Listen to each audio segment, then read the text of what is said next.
قرآن کی حقانیت کو بیان کیا، اللہ کی توحید کو بیان کیا، نبی اکرم صلی اللہ علیہ وسلم کی رسالت کو بیان کیا اور وقوع آخرت کو بیان کیا۔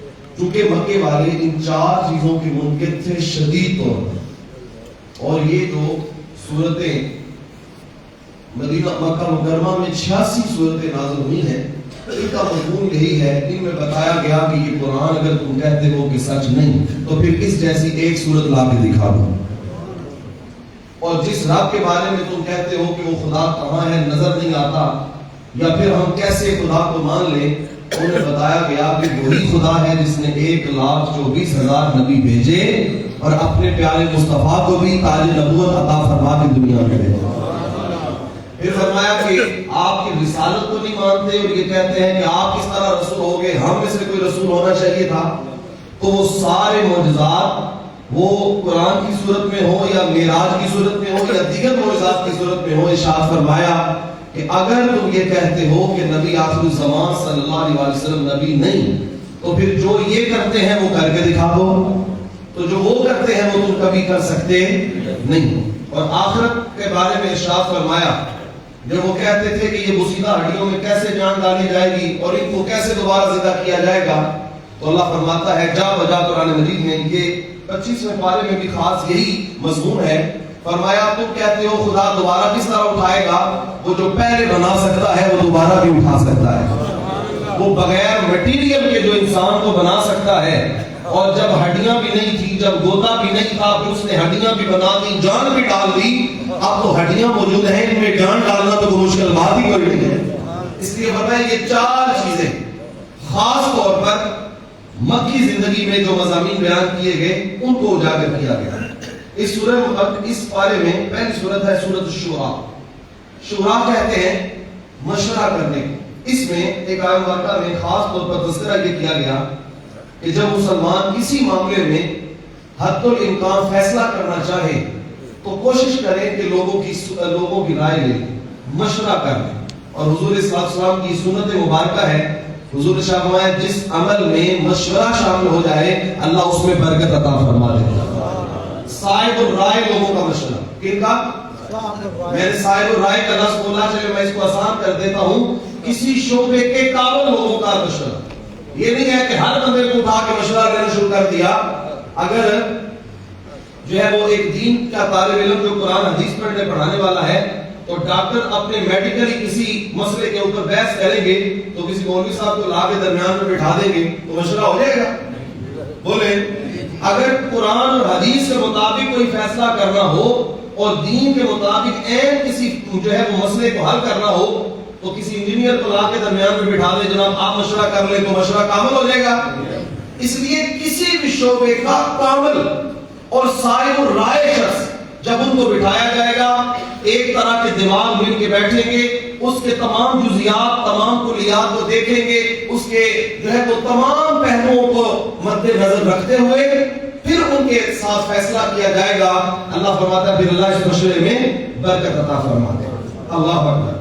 اس بارے میں آگے ایک سورہ مبارکہ ہے سورۃ الزخرف، یہ مکی سورت ہے، اور اس میں جو ہے وہ اللہ تعالیٰ نے قرآن مجید کے عربی ہونے کا تذکرہ کیا اور عربی کو ام اللسان بنایا۔ کیا بنایا؟ عربی کیا ہے؟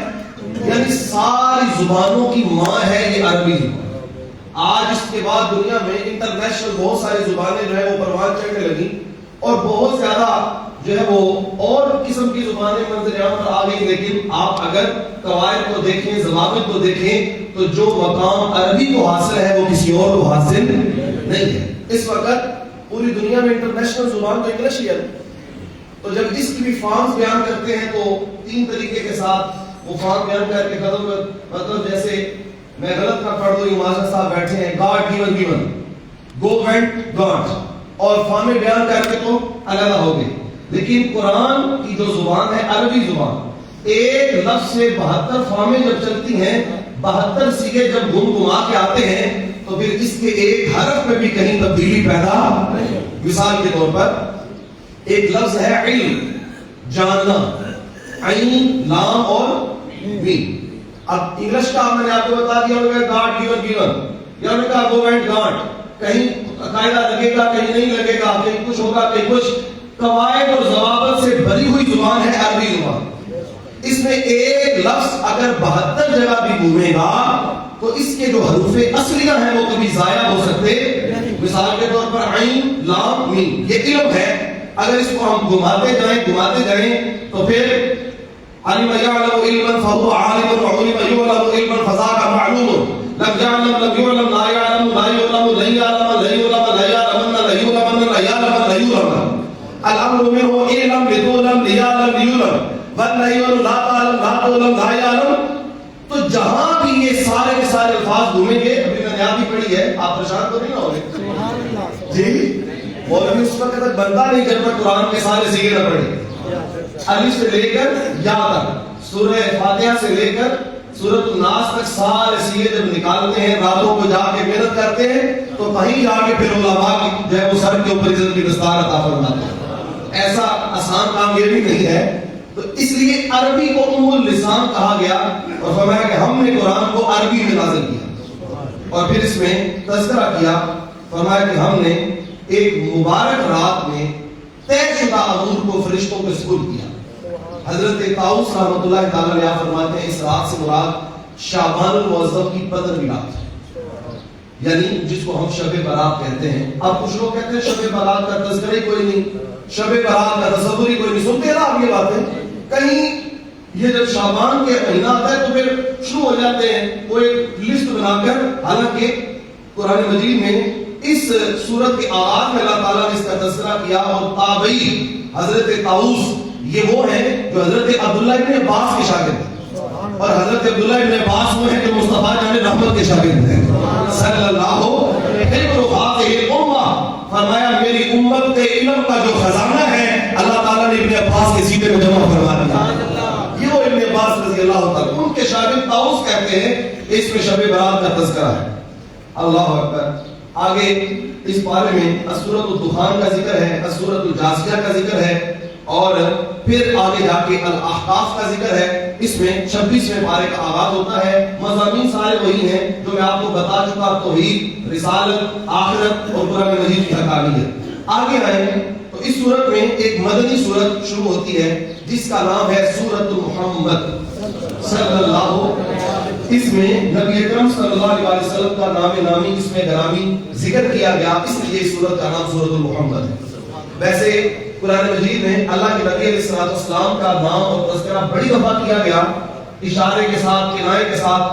بلکہ اگر میں یہ کہوں قرآن مصطفیٰ کی اداؤں کا نام ہے, قرآن مصطفیٰ کی اداؤں کا.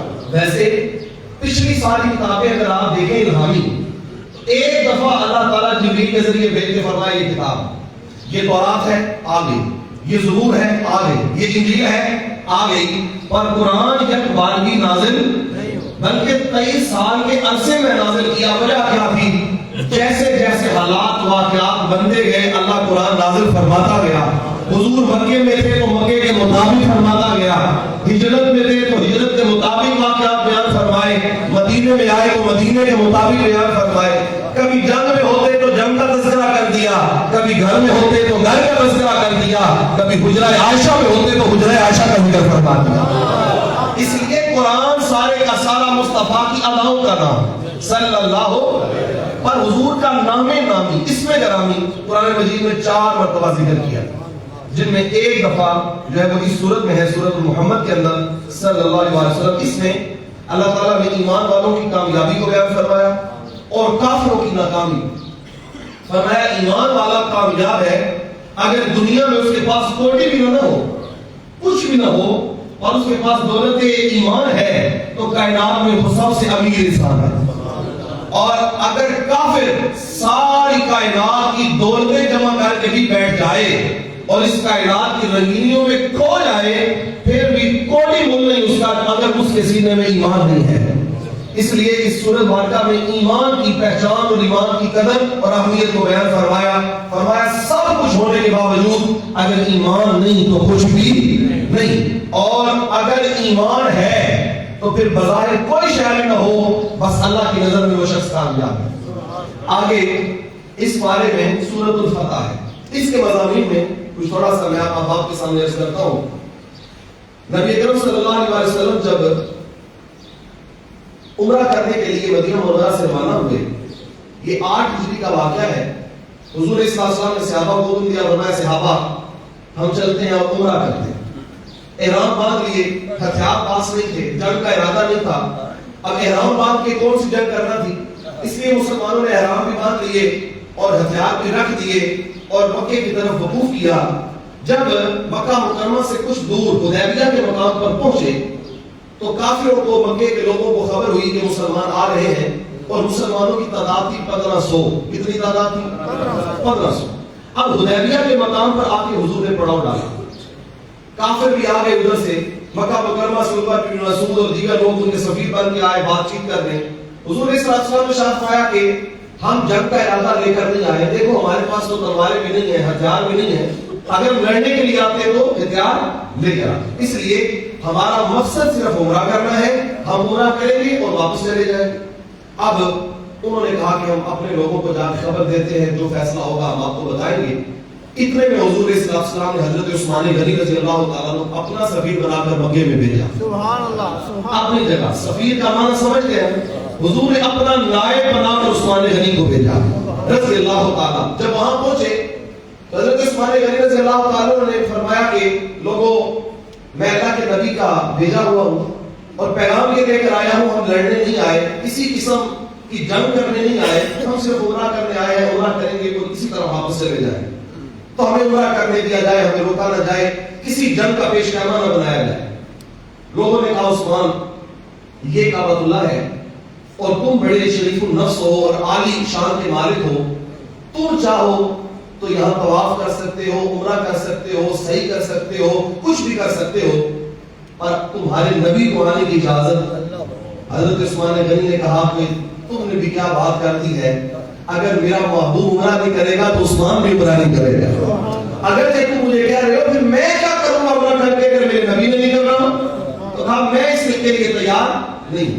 اتنے میں ایک خبر اٹھی اور اس خبر کو جو ہے وہ پہنچایا گیا نبی پاک علیہ السلام تک اور سارے صحابہ تک کہ حضرت عثمان کو شہید کر دیا ہے، مکہ مکرمہ کے لوگوں نے عثمان کو شہید کر دیا۔ جب یہ خبر پہنچی تو نبی اکرم صلی اللہ علیہ وسلم نے حدیبیہ کے مقام پر ایک درخت کے نیچے اس کی چھاؤں میں حضور تشریف فرما ہوئے اور سارے صحابہ کو بلایا، فرمایا صحابہ آؤ اور میری بیعت کرو اس بات پر کہ ہم یہاں سے اس وقت تک واپس نہیں جائیں گے جب تک عثمان کا قصاص نہ لے۔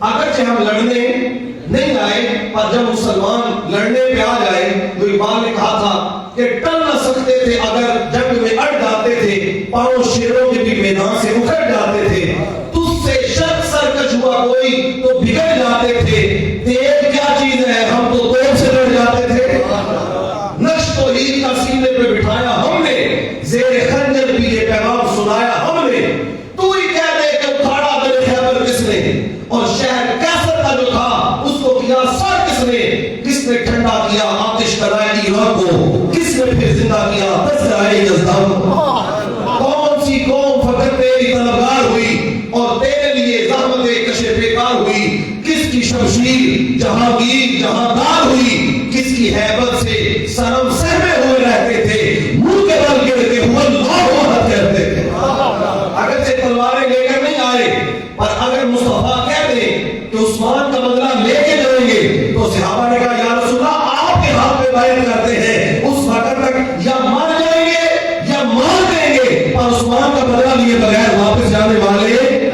یہ سارا پس منظر تھا صلح حدیبیہ کا۔ حضور صلی اللہ علیہ وسلم نے 1500 صحابہ کو بٹھایا اور بیعت لی۔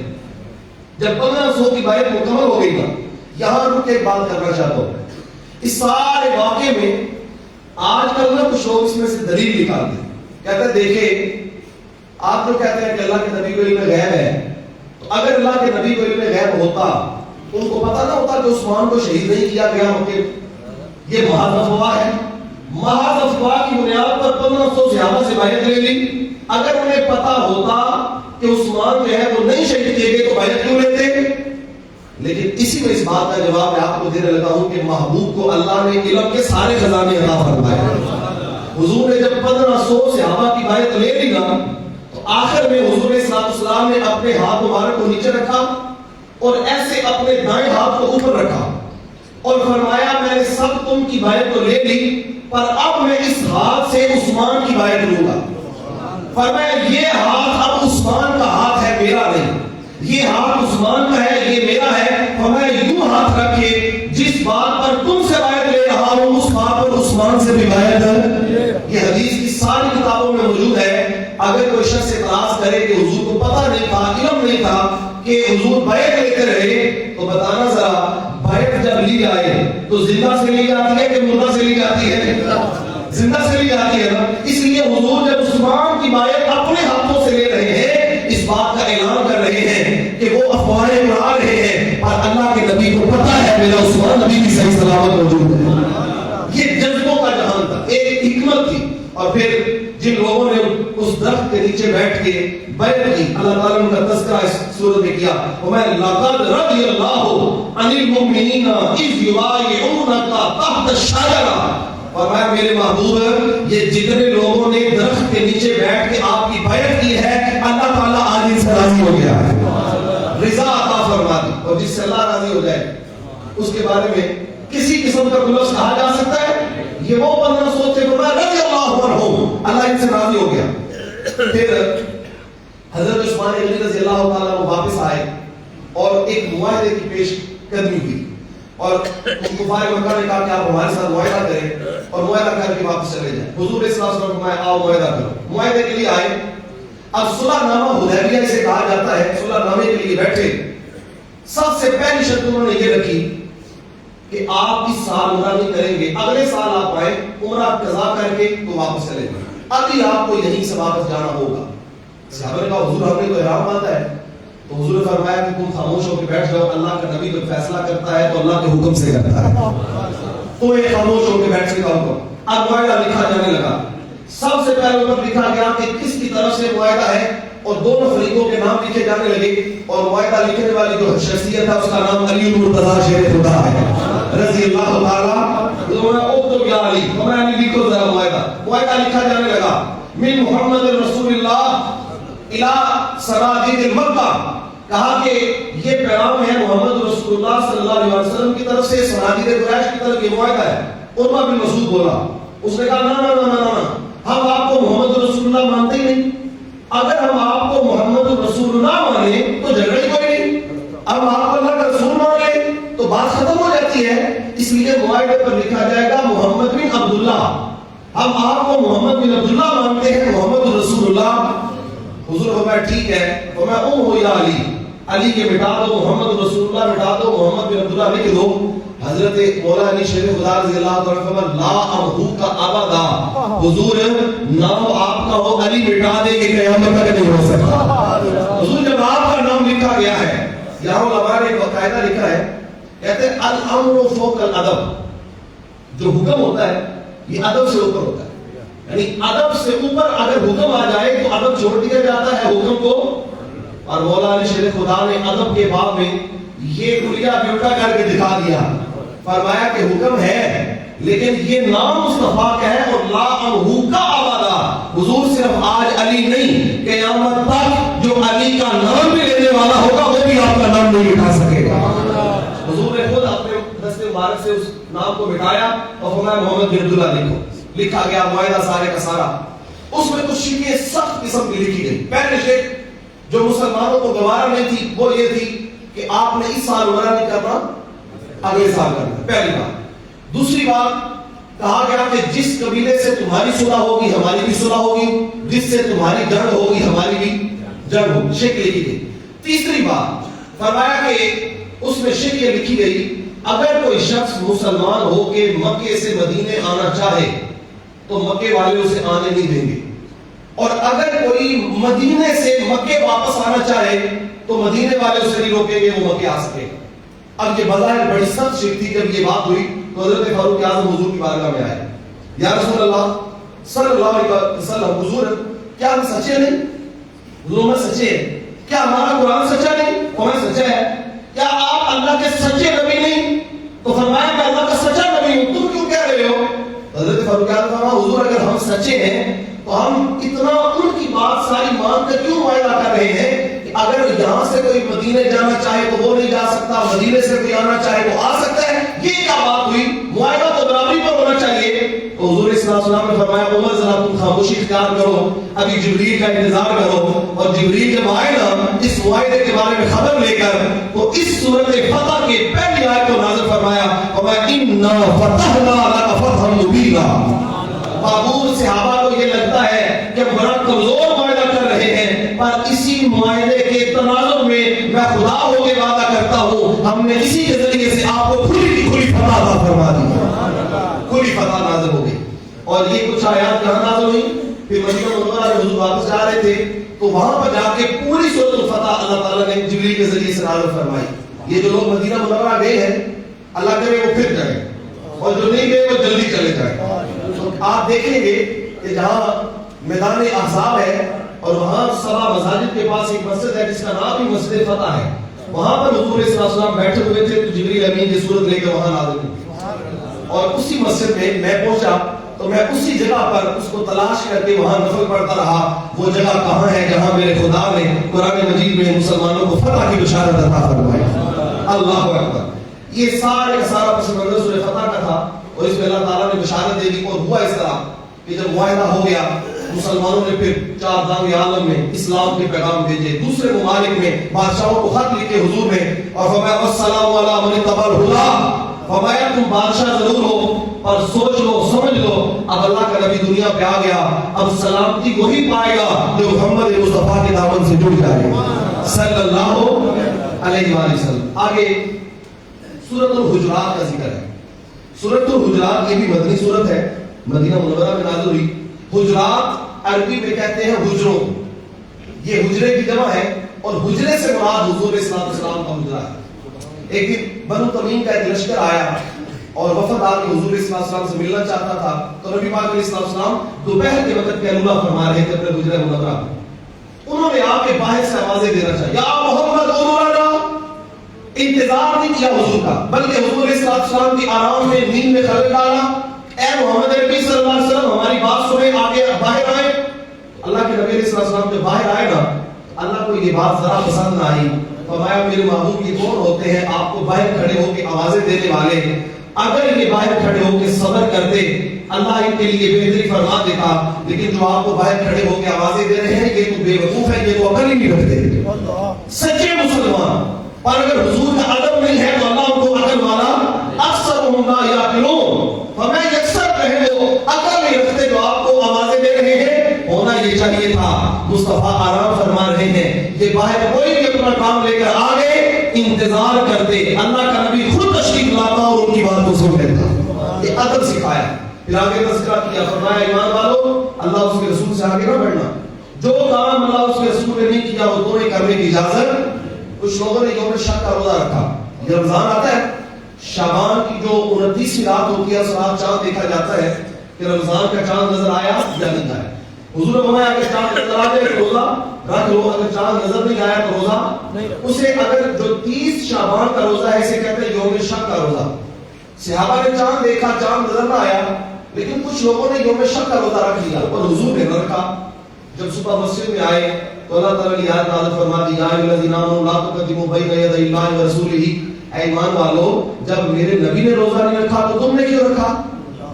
روزہ تمہارا تب قبول ہے جب پہلے میرا نبی رکھے پھر تم رکھو، اس لیے میرے نبی سے کسی کام میں بھی پہل۔ اسی طرح اس کے شان نزول میں بعض علماء نے یہ لکھا کہ حضور صلی اللہ علیہ وسلم نے بڑی عید کے دن ابھی قربانی نہ کی تو صحابہ مسجد میں آنے سے پہلے، عید سے پہلے انہوں نے قربانی کر لی، اور حضور صلی اللہ علیہ وسلم کو علم ہوا اور میں کہ انہوں نے قربانی کر لی ہے تو اللہ تعالیٰ نے آیت نازل فرما دی، اور میں لا تقدموا بین یدی اللہ ورسولہ، اللہ اس کے رسول سے آگے کیوں بڑھتے ہو؟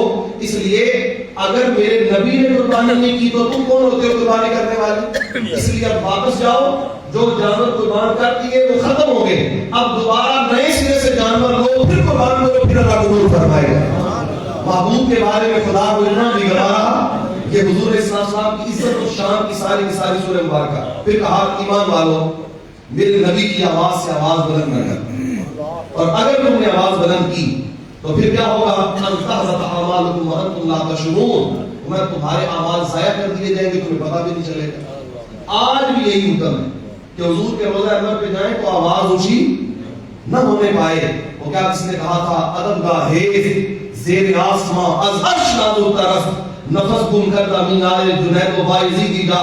کہا یہاں مصطفیٰ کی بارگاہ میں آنا اپنی سانسیں بھی روک کے آنا, کیونکہ یہاں جنید و بایزید جیسے بھی آئے تو سانسیں روک کے آتے ہیں. اگر سانسوں کا شور بھی ہو جائے تو یہ بھی بارگاہ رسالت میں بے ادبی قرار پا جاتا ہے اور اللہ فرماتا ہے عمل ضائع ہو جائے.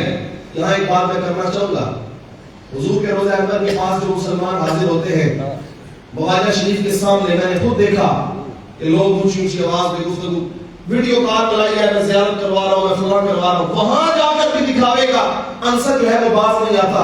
اس بارگاہ میں اگر بے ادبی ہو جائے تو عمل کا معنی تو بڑی دور کی بات ہے, جو پہلے بھی ہوتے ہیں اللہ وہ بھی ضائع فرما دیتا ہے. ایک بزرگ تھے ملک شام سے آئے, 80 سال عمر, دعائیں کرتے رہے مولا مجھے حضور کے در کی زیارت عطا فرما دے. 80 سال عمر ہوئی تو قبولیت ہوئی, حضور کی بارگاہ میں آئے, شاگرد ان کے ساتھ تھے. ایک لمحے کے لیے روضہ انور کے قریب کھڑے ہوئے واپس آ گئے.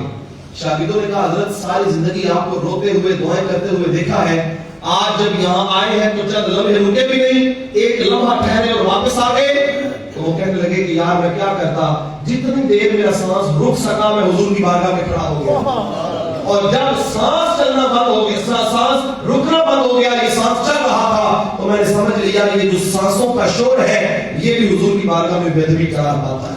حضرت امام مالک رحمۃ اللہ تعالیٰ نے 40 سال حضور علیہ السلام کی قبر انور کے پاس بیٹھ کے حدیث پڑھائی. کتنی دیر؟ کیا شان ہے اس امام کی, حدیث بھی پڑھاتا ہے تو حضور کے منبر پہ بیٹھ کے پڑھاتا ہے. پھر حضور کے قبر انور کے پاس بیٹھ کے, اور امام شافعی فرماتے ہیں جب میں امام مالک سے حدیث پڑھنے آیا نا تو میں بیٹھا پاس تو مجھے ایک جملہ کھا گیا.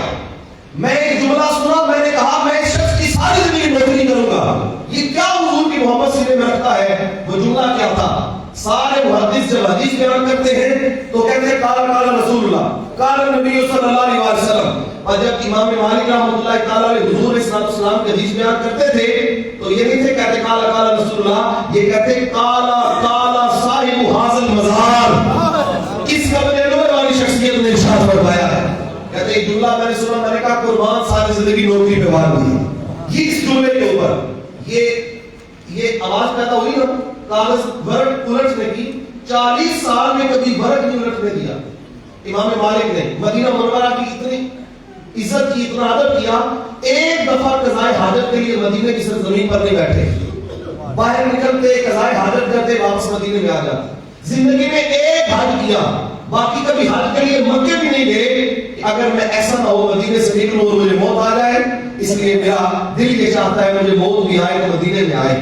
کسی نے امام مالک سے پوچھا کہ آپ اتنا ادب کرتے ہیں مدینہ منورہ کا, چلے ایک ادب کی اور بات. امام مالک رحمۃ اللہ تعالیٰ علیہ کے کندھے ہر وقت زخمی رہتے, وجہ کبھی مدینہ کی گلی میں درمیان سے نہیں گزرتے تھے, اس لیے کہتے تھے کہ یہ وہ گلیاں ہیں جہاں میرے مصطفیٰ چلتے رہے ہیں صلی اللہ. ایسا ہو کہ میں چلوں اور اس جگہ پر میرا قدم آ جائے جہاں حضور کا قدم لگا ہو, اس نقش قدم کے اوپر امام مالک کا قدم آ جائے, یہ مجھے گوارا.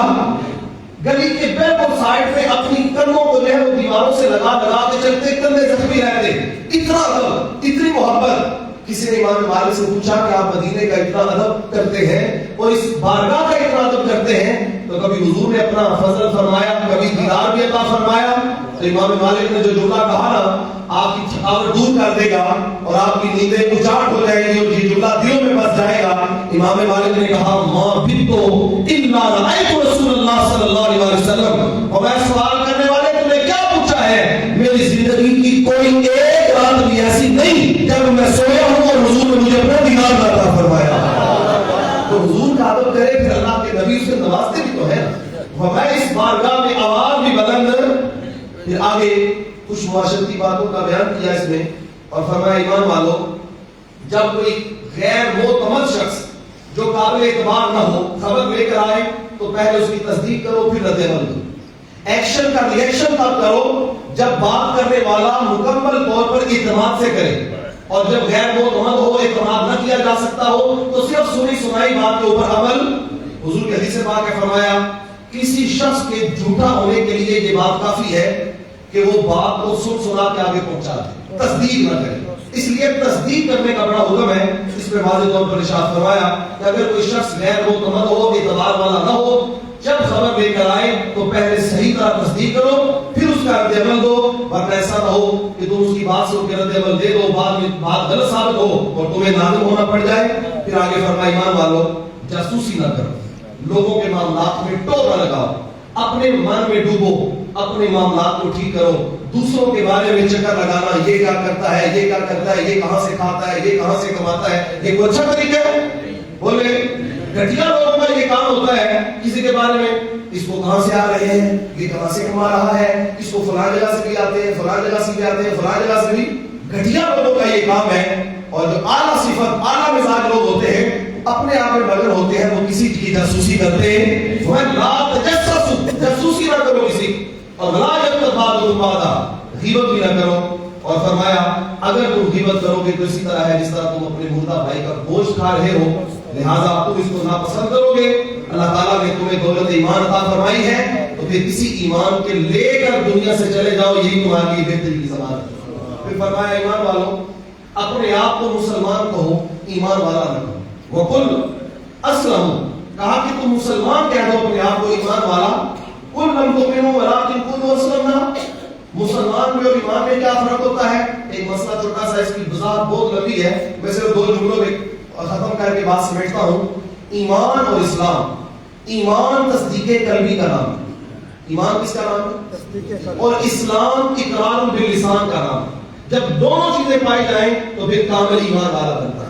اس لیے تصدیق قلبی بھی ہو اور اقرار باللسان بھی ہو. اس لیے فرمایا تم اقرار باللسان تو کر رہے ہو. ایک وفد آیا حضور کے پاس, اس نے کہا جی ہاں دیکھیں ہم آپ کے اوپر ایمان لے آئے, احسان کیا حضور پر, دیکھیں ہم وہ ہیں جنہوں نے آپ کا کلمہ پڑھا. اللہ تعالیٰ نے فرمایا محبوب ان کو کہہ دیجئے کہ تم نے کوئی میرے محبوب پر احسان نہیں کیا کہ تم نے کلمہ پڑھا ہے, بل اللہ یمن علیکم, بلکہ اللہ نے تمہارے اوپر احسان فرمایا ہے, تمہیں میرے محبوب کا دامن عطا فرما دیا. اس لیے یہ سارے مضامین حضور صلی اللہ علیہ وسلم کی شان اور عظمت میں معاشرتی باتیں اس بارے میں بیان کی گئی. دعا کریں اللہ تعالیٰ ہم سب کو حضور کی سچی محبت عطا فرمائے, اچھے اقدار, اچھے اخلاق, اچھے اقوال اپنا کے زندگی گزارنے کی توفیق عطا فرمائے. اللهم صل علی سیدنا مولانا محمد وعلى آله وصحبه وبارك وسلم. ربنا آتنا في الدنيا حسنة وفي الآخرة حسنة وقنا عذاب النار. رب اجعلني مقيم الصلاة ومن ذريتي ربنا وتقبل دعاء. ربنا اغفر لي ولوالدي وللمؤمنين يوم يقوم الحساب. الہ العالمین, نماز فجر کے بعد درس قرآن میں بیٹھے تیرے محبوب علیہ الصلوۃ والسلام کی شانوں کا بیان ہوا. جو قرآن و حدیث کے مطابق آیات پڑھ کے ہم مفہوم بیان کر سکے, سن سکے, ان کو سب کو اپنی پاک بارگاہ میں قبول فرما. ہمارے ظاہر و باطن کی پاکیزگی کا ذریعہ بنا. نبی پاک صلی اللہ علیہ وسلم کے چہرہ و دعا کا صدقہ ہمارے روزے قبول فرما, نمازیں قبول فرما, سحریاں افطاریاں قبول فرما, اور نماز تراویح میں قرآن مجید پڑھنا سننا یہ ساری عبادتیں اپنی جناب میں قبول فرما. نبی پاک صلی اللہ علیہ وسلم کی سنتوں کا نور عطا فرما. الہی جتنے میرے احباب درس قرآن میں بیٹھے آج 2 پاروں کا درس سن کے یہاں سے جائیں گے, الہی یہ سارا ثواب ان سب کے آبا و اجداد کو عطا فرما, سب کی قبریں روشن منور فرما, سب کو کروٹ کروٹ سکون عطا فرما. ہماری مائیں بہنیں جو درس قرآن میں آتی ہیں نماز تراویح میں, ان کو اپنی شان کے مطابق اجر عظیم عطا فرما. الہ العالمین ایک قدم پر اپنی شان کے مطابق اجر نصیب فرما. آج کے ہمارے درس کی میزبانی کرنے والے ہمارے محترم حاجی محمد امتیاز چیمہ صاحب, الہی ان کو 2 جہان کی برکتیں عطا فرما. ان کے بھائیوں کو, ان کو آپس میں اتفاق, اتحاد, محبت کے ساتھ اسی طرح قائم رکھنا اور یہ محبتیں پروان چڑھتی رہیں. مولا بالخصوص ان کے والد بزرگوار کو صحت و تندرستی عطا فرما. جس طرح دین کے کاموں میں یہ بڑھ چڑھ کے حصہ لیتے ہیں ان کی طرف سے قبول فرما. الہ العالمین کے والد محترم نے جو مسجد میں جتنی دیر بے لوز خدمت کی ہے اس خدمت کو اپنی جناب میں قبول فرما. ان کی نسل میں یہ سلسلہ جاری فرما اور قیامت تک آنے والے لوگوں کو حضور اسلام اسلام کا سچا عاشق بنا. الہی اس پورے علاقے پر اپنا فضل فرما, علاقے کے لوگوں کے دلوں کو مسجد کی طرف مائل فرما. جتنے ہمارے دوست پردیس میں گئے مولا اس پورے علاقے کے پردیسیوں کی خیر فرما, ان کو صحت و سلامتی عطا فرما. پیچھے رہ جانے والوں کے ساتھ بخیر و عافیت ملاقات نصیب فرما، اپنے فضل والے معاملے فرما. رب اغفر وارحم وانت خیر الراحمین. وصلی اللہ تعالی علی رسولہ خیر خلقہ محمد وعلی آلہ وصحبہ اجمعین برحمتک یا ارحم الراحمین. یہ تو سوال ہے، یہ مجھے بھول گئے، کل انشاءاللہ اس کی وضاحت کرنا.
اور جی